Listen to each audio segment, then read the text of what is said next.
حدیث پاک کی مشہور کتاب بخاری شریف میں روایت ہے، مسجد نبوی شریف کا مبارک مقام تھا اخطب الانبیاء،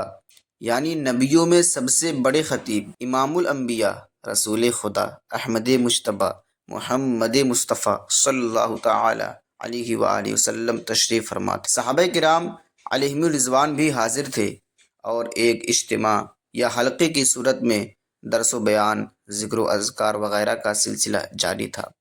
سبحان اللہ، کیسا خوبصورت، نرالا، عشق بھرا اور ایمان افروز منظر ہو۔ خیر، راوی کہتے ہیں محفل نور سجی ہوئی تھی کہ اتنے میں 3 شخص وہاں سے گزرے۔ انہوں نے جب دیکھا کہ مسجد نبوی شریف میں محفل نور جاری ہے،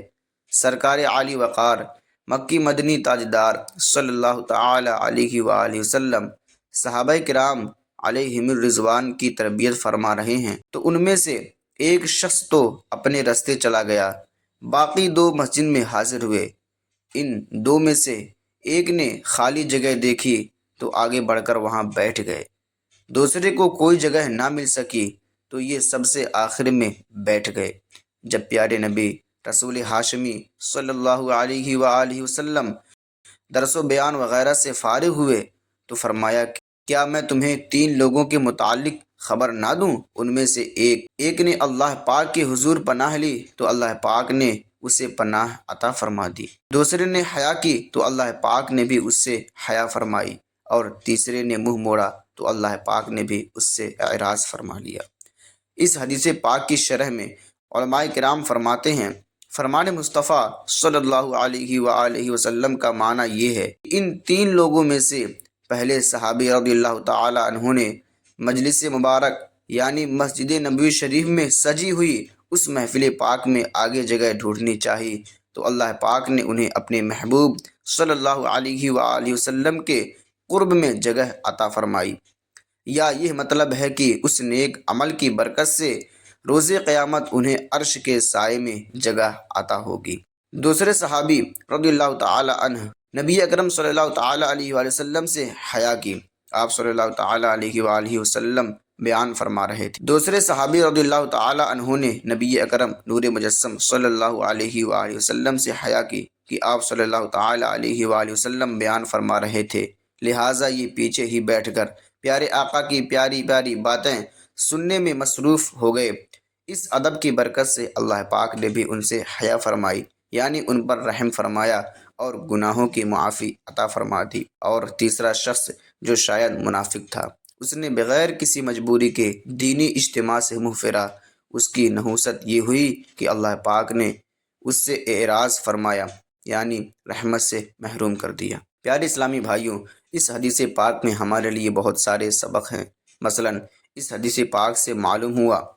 کہ مسجد میں دینی حلقے، محافل یا اجتماعات سجانا مستحب یعنی ثواب کا کام ہے۔ یہ بھی معلوم ہوا کہ ایسی مجلس، محفل یا دینی اجتماع جہاں علم دین سیکھا سکھایا جا رہا ہو، اس مجلس میں حاضر ہونے والا اللہ پاک کی حفاظت اور اس کی پناہ میں آ جاتا ہے، اور یہ وہی خوش نصیب لوگ ہیں جس کے لیے فرشتے اپنے پر بچھاتے ہیں۔ جب بھی دینی اجتماع یا محفل یا علم دین سیکھنے سکھانے کے حلقے میں حاضری کی سعادت ملے تو یہ کوشش کرنی چاہیے کہ جتنا ممکن ہو مبلغ کے قریب ہو کر بیٹھیں،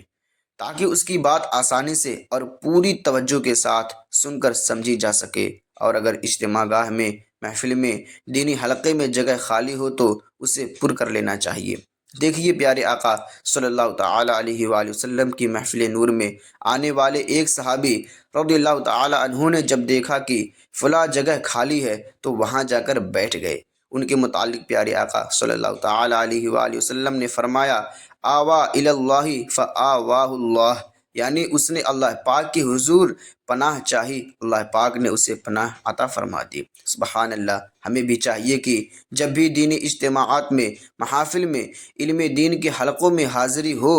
تو بکھر کر نہ بیٹھیں، بلکہ جہاں جگہ خالی ہو اٹھ کر، چل کر، آگے بڑھ کر اگر ہم اس جگہ کو پر کر سکتے ہیں پر کر لیا کریں۔ بکھر کر بیٹھنے میں اندیشہ ہے کہ اس کی نحوست سے دل دور ہوں گے، مل کر قریب قریب ہو کر بیٹھیں گے تو انشاءاللہ الکریم اس کی برکتیں بھی ملیں گی، اور جو علم کی باتیں بیان ہو رہی ہوں انہیں سننے سمجھنے میں بھی آسانی رہے گی۔ صلو علی الحبیب صلی اللہ۔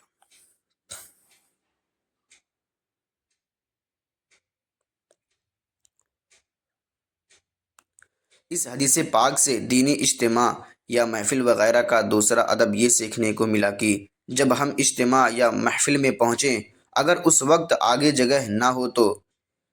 منچ کے قریب بیٹھنے کی حرص میں دوسروں کی گردنیں پھلانگنے کی بجائے جہاں جگہ ملے وہیں بیٹھ جانا چاہیے۔ اگر گردنیں پھلانگیں گے، دھکے دے کر آگے بڑھنے کی کوشش کریں گے تو اس سے ایک تو مسلمانوں کو تکلیف پہنچنے کا سخت اندیشہ ہے، دوسرے نمبر پر اجتماع یا محفل کا ماحول بھی خراب ہو سکتا ہے۔ اس لیے جہاں بھی جگہ ملے آرام سے وہیں بیٹھ جائیے۔ دیکھیے وہ صحابی رضی اللہ تعالی عنہ جنہیں محفل مصطفیٰ صلی اللہ علیہ وآلہ وسلم میں آگے جگہ نہ ملی تو وہ حیا کرتے ہوئے پیچھے ہی بیٹھ گئے۔ اس پر رسول اکرم نور مجسم صلی اللہ علیہ وآلہ وسلم نے فرمایا، اس نے حیا کی تو اللہ پاک نے اس سے حیا فرمائی، یعنی اس پر رحمت فرمائی اور اسے معاف فرما دیا۔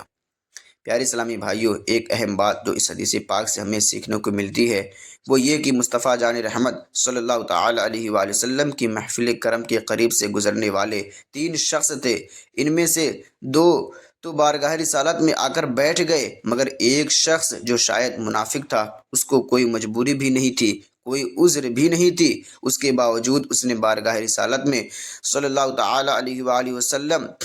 کی محفل میں علم دین سیکھنے سکھانے کی مجلس میں بیٹھنا گوارا نہ کیا تو اس پر رسول اکرم صلی اللہ تعالی علیہ وآلہ وسلم نے فرمایا، اس نے منہ موڑا تو اللہ پاک نے بھی اس سے اعراض فرما لیا۔ اللہ اللہ، پیارے اسلامی بھائیوں، اس میں ہمارے لیے عبرت ہے۔ بعض دفعہ دل میں خیال آتا ہوگا کہ ہفتہ وار اجتماع میں جانا، اجتماع شب برات، اجتماع معراج، اجتماع یا دیگر بڑی راتوں کے اجتماعات میں جانا کون سا فرض یا واجب ہے، لہٰذا